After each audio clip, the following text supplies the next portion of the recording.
Hey y'all, it's Bailey with Reclaim Grace. I'm so happy you clicked on this video. Today is a somewhat easy project video. We're doing some more thrift lip makeovers, Christmas style. I'm wrapping up my Christmas projects for the year. So you're going to see more winter themed and just everyday thrift lips probably after this video. So y'all let me know what y'all are working on, and y'all let me know what project is your favorite in today's video. We're gonna get started right now. Alrighty, here we go with our first project, which is this pretty heavy duty platter. I picked this up on a yard sale for $2, and I don't know, I feel like this is something special, but either way, I feel like it needs a makeover. So I am, after I've cleaned it, of course, I'm grabbing my clay-based paint. This is in the color Vintage Linen. And I'm going to do 2 coats just on this center portion of the platter. I want to leave the trim alone because I think that will be a nice detail when we finish the projects. 2 coats was really good coverage. Now I have cut out the Noel from the 12th Night IOD paint inlay. I have not used this packet enough, so we're going to be using it a couple times in today's video. So now I have misted the paint side of my paint inlay, and I am using the clay-based paint to put my paint inlay in this time. I don't do that often. Normally, I apply my paint inlays into top coats, but I just decided to go this route this time. So now I'm pressing that damp paint inlay into that wet paint, and then I'm going to pick up the other side and do the same process. To me, doing it in sections like this is a lot easier so I can make sure my placement isn't getting shifted and crooked. So I just prefer doing it in sections. Once we get both halves stuck down well, I'm going to remist the top of the inlay and then blot off any excess water with a blue shop towel. And then I'm impatient. I like to dry mine with a heat gun, but you can also set it to the side and let it dry naturally. That only takes a couple seconds if you use a heat gun. And now that it is fully dry, I'm going to use my mister again to re-wet that paper, get off any excess water again, and then we are going to start peeling this inlay back. I like to start on a corner and then just kind of peel it back in a diagonal. It looks so cool when you do it this way. That mirror effect is what it reminds me of. But this part is very addictive, and once you get the hang of paint inlays, you are going to love this part.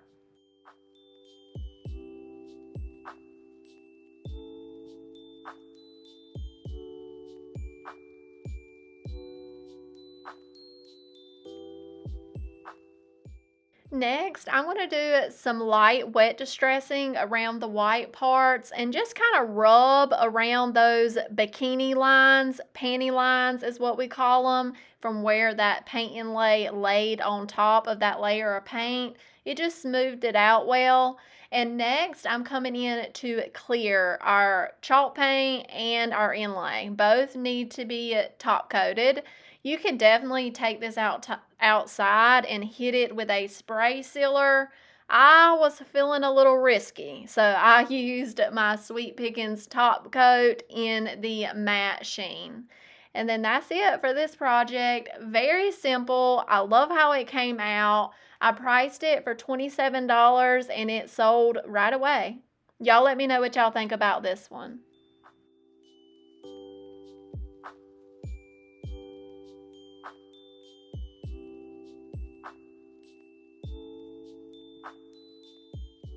Our next project, we're starting off with these little wooden boxes. I don't really know what you call them. I picked up this set from Salvation Army, 99 cents a piece, And we are going to be turning these into gift boxes for the holiday season. So let's remove all those price tags and get these prepped to paint. I'm going to sand the bottoms of them real quick to get rid of any tackiness from the stickers before coming in with 2 thin layers of this gorgeous cashmere fusion paint.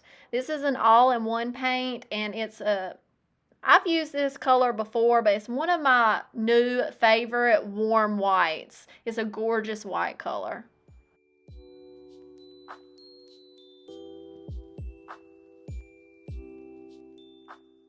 I do want to mention again, adding thin layers is the best when you're working with boxes and lids, because you want that lid to be able to go back on the bottom piece well and smoothly. You do not want a thick layer of paint, or your lid might not fit.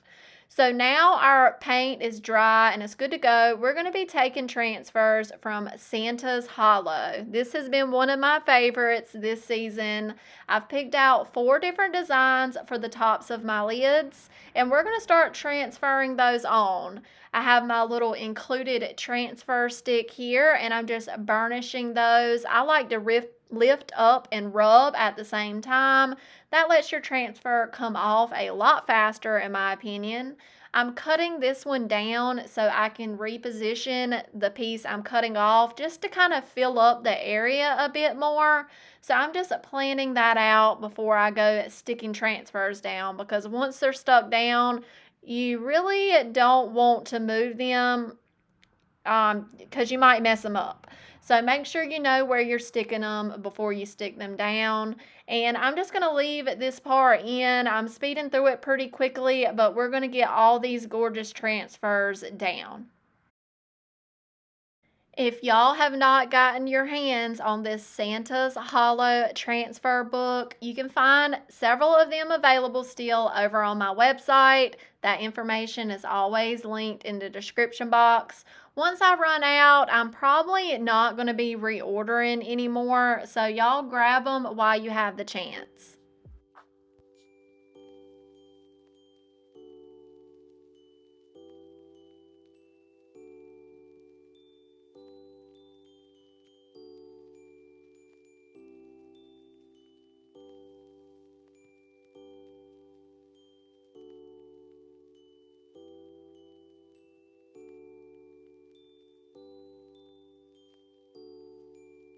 Once I got this one applied, I could see the greenery coming through that transfer. So we're going to go ahead and finish this one up, and we will come and fix that right here in a few steps. So now I wanted to add just to a couple some details on the bottom part of our container. So I'm going to cut this one to fit so it's not too long and it will fit the area I need. I'm going to make sure I have the lid on at first to figure out placement, and then I'll take the lid off to start transferring this one down. I love the way you can just like cut and piece transfers together. It can make them unique only to your project if you will just experiment a little and cut pieces and parts off to fit to your specific project.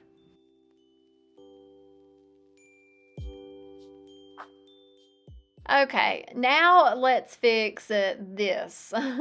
I've grabbed 2 colors from Alchemy, a light tan and like a beige color. I'm going to come in with the lighter color first and kind of just pounce this over the label part of this design, trying to stay away from the edges.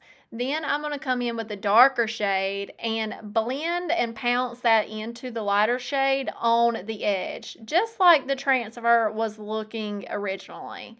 I'm going to just work with this and blend it until I like the way it looks, and don't judge it until it dries. It looked a whole lot better once it dried, and I can't say anything about it. I think it's fine. Y'all let me know. It was a quick fix, and that's what we needed. So now let's add some details to our gift boxes. I have some chiffon ribbon and some velvet ribbon on the side. I'm going to add chiffon ribbon first, And I'm going to keep my glue line towards the top of the box so we can hide that in a later step. Just a small bead of hot glue is fine, and I'm going to wrap this chiffon ribbon all the way around the top lid of my box, secure that closed, and then I'm going to take this gorgeous dusty blue velvet ribbon and do the same thing right over top of that glue line on the top side of the box lid. I think this was a cute touch.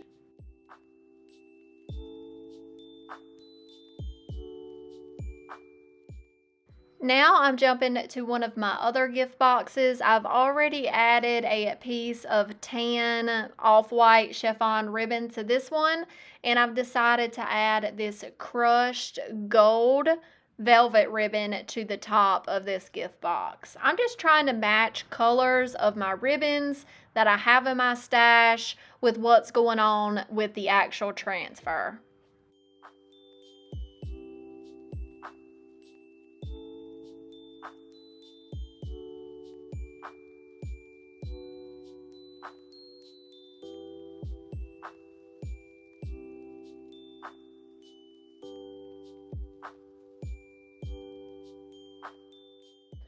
Now, the last step I probably should have done before adding the ribbon, but then again, I don't know if the hot glue would have stuck over the wax. But either way, we need to seal up these transfers. The paint is an all-in-one paint, so we don't really have to worry about that, but the transfers do need to be sealed. So I'm just going to very carefully, with my finger inside of a blue shop towel, wax all 4 of our gift boxes.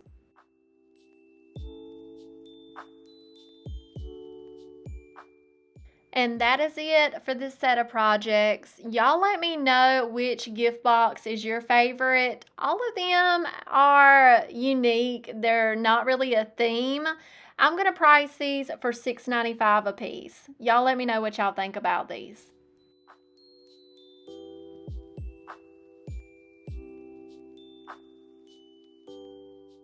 Our next project, we're starting off with some fabric. This is some like green velvety fabric. I thrifted a while back for $3.99. I have been working my way through this. Y'all have probably seen me do several projects using this fabric. I'm going to go and cut down some strips. Here I have a stack of 2-inch wide strips. The length is just long. It doesn't really matter the length. And then I have a small stack of 1-inch wide strips. We're going to start off with the 2-inch wide, and here I have a paper mache tree from Hobby Lobby when it was 50% off, so around $3 for this tree. My mama picked them up for me. We're going to remove this tag and we're going to get to work. This was a time-consuming project, but it was easy, just time consuming. So not a lot of thinking goes into this project. We are going to start wrapping and pleating this fabric around the tree. Like I said, starting from the bottom and working our way up. When you pleat fabric, you need to glue the back side down and then come back to the front side and add a dot of glue so you can fold the fabric on itself and glue that piece down too. Now, as I was working on this project, I was trying to figure out a more, better, faster, easier way to do this that was faster, but I couldn't really figure it out. So I think there's really only one way to do this. Y'all let me know what y'all think. But it's just a process because you got to keep on taking the glue gun back and forth, back and forth. But we're going to get this first row down, and then I'll come back to y'all in just a sec.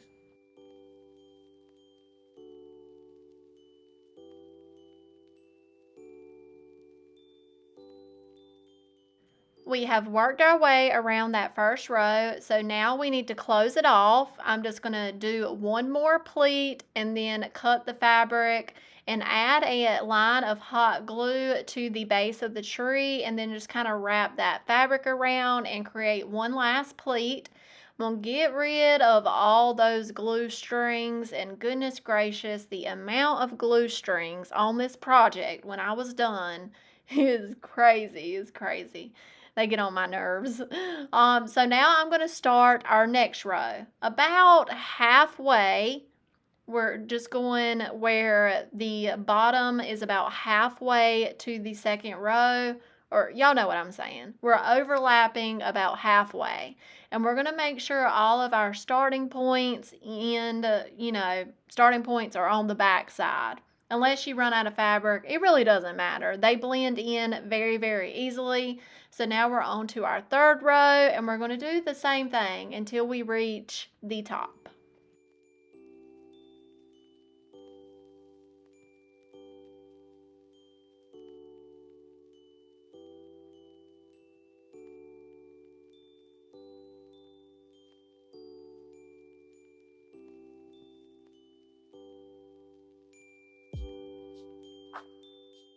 Now, when we make our way to the tippy top, I'm going to jump to the 1-inch wide ribbon or fabric cuts. I just figured that would be easier to work with, but we're going to do the same thing and just pleat it, glue it, pleat it, glue it. And then when we get to the top, we're just going to kind of make the best out of it and just kind of glue those ends together.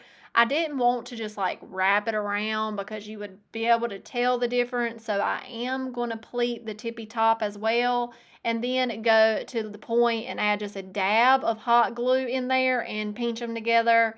And I think it came out fairly good.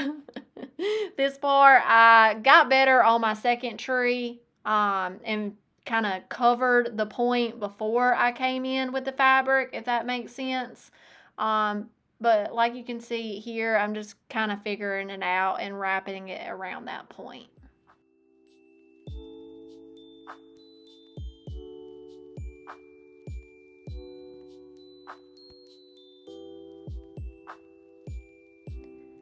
Next, I did not know if you were going to be able to see the trunk of the tree, so I came in with some Dixie Belle brown paint and just gave that one quick coat. This brown paint is old and it's good and thick, so one coat was good enough. When I came in to do this second tree, which was much larger, and took much longer, I decided to paint the trunk of the tree first. I figured that was a good idea, so I did not risk getting the brown paint on my fabric. I'm not going to make y'all watch the second tree. I did the exact same thing to it, but I love, love, love, love, love, love how these came out. I priced the large one for $23, and the smaller one for $17. Y'all let me know what y'all think about these.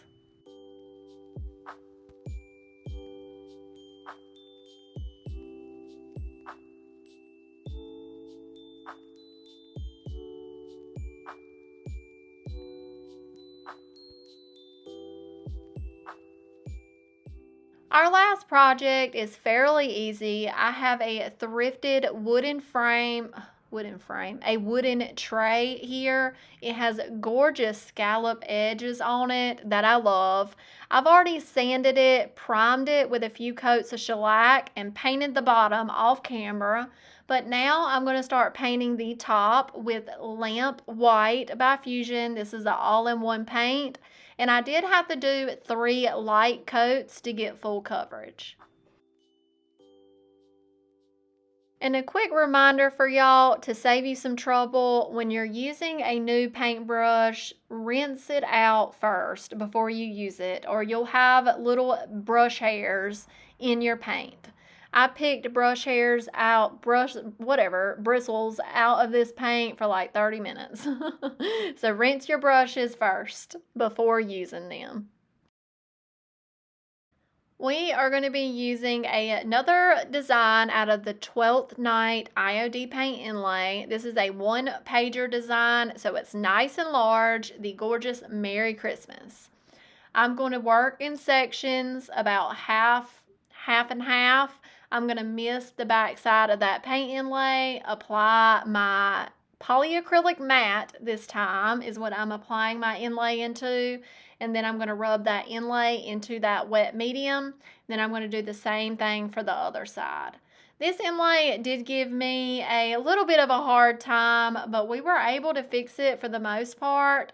I could not wait to use this one pager design. I've got to use that Santa one next. I've got to get these inlays used. If y'all want a 12th night paint inlay, I believe I have 4 or 5 left on my website, so y'all run over there and grab one.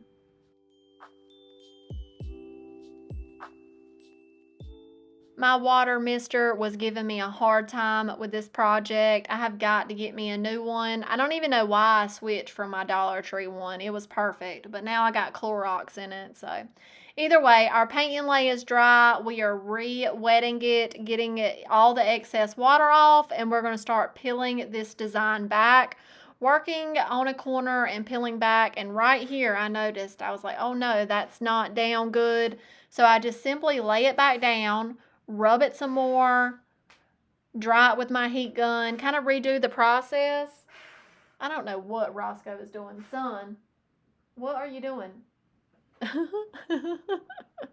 I have re-dried it, re-wet it, and now I'm peeling it right back up, and it is much, much better. Started getting another piece right here that won't down. I think it's because of my mister bottle wasn't misting correctly, so it wasn't getting wet. So I'm just kind of redoing areas and then remisting it and then peeling it back up. The eye in Christmas didn't come out 100%, but at that point I was like, it's going to be what it's going to be, and I'm going to live with it.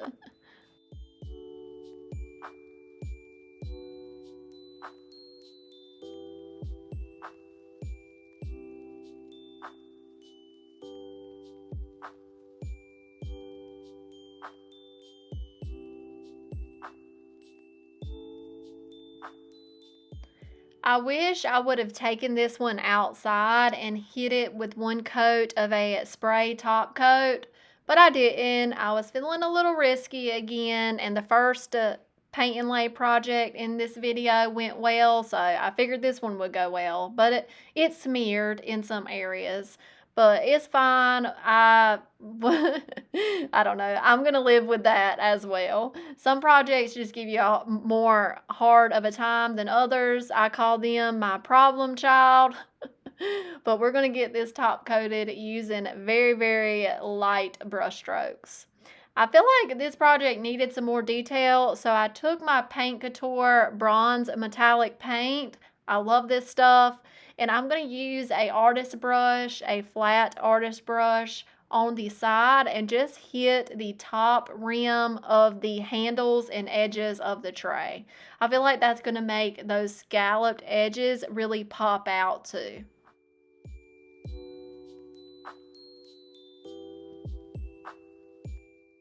And the last step, to kind of hide some of the smearing of the paint inlay, I'm going to use one of my crackle stamps by IOD and some permanent black ink. I'm going to ink up the back of the stamp just kind of randomly, and then I'm going to offload it over on my work surface, and then just kind of very lightly tickle the back of the stamp so it looks random and not like a pattern.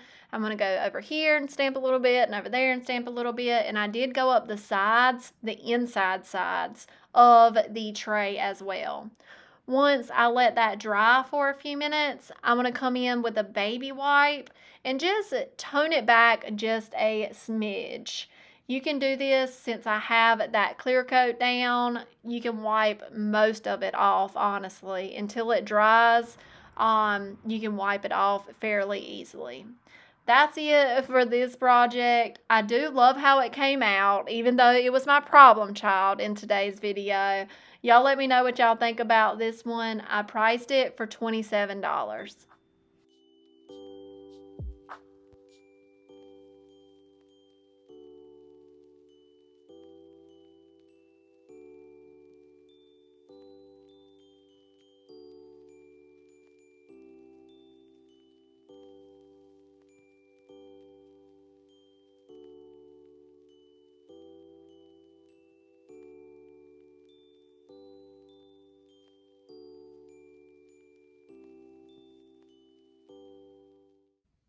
that is all I have for y'all today, my friends. I hope you enjoyed today's projects. Y'all let me know which project is your favorite down in the comments.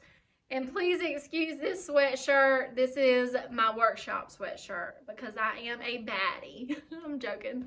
My mom got me this. But either way, I did want to take a quick second and share about my Black Friday sale that's going on my website. It starts right now as this video airs, and it ends Saturday at 8 p.m. Eastern Standard Time.